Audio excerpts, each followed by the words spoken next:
కోడలిని మామ దారుణంగా హత్య చేసిన సంఘటన మేడిచర్లపాలెంలో శుక్రవారం రాత్రి చోటు చేసుకుంది. ఇక పూర్తి వివరాలు పోలీసుల కథనం ప్రకారం చూసినట్లయితే గ్రామానికి చెందిన చొప్పల సత్యనారాయణకు ప్రియమణి స్వయాన సోదరి కూతురు.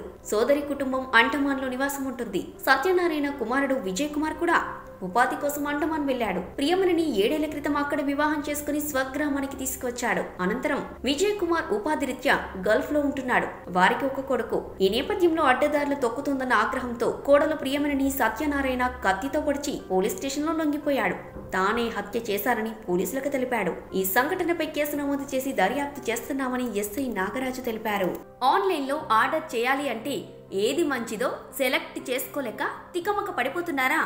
అయితే మీకు టెలిగ్రామ్ యాప్ ఉన్నట్లయితే అందులో మనందరి కోసం ఎప్పటికప్పుడు మంచి ఆఫర్స్ తో పాటు క్వాలిటీ ప్రొడక్ట్స్ ని అప్డేట్ చేసే టెలిగ్రామ్ ఛానల్లో వెంటనే జాయిన్ అవ్వండి. లింక్ కింద డిస్క్రిప్షన్ లో ఉంది. అయ్యో మాకు టెలిగ్రామ్ యాప్ లేదు అని అనుకుంటున్నారా? అయితే డిస్క్రిప్షన్ లో ఇచ్చిన వాట్సాప్ గ్రూప్ లింక్ లో వెంటనే జాయిన్ అవ్వండి.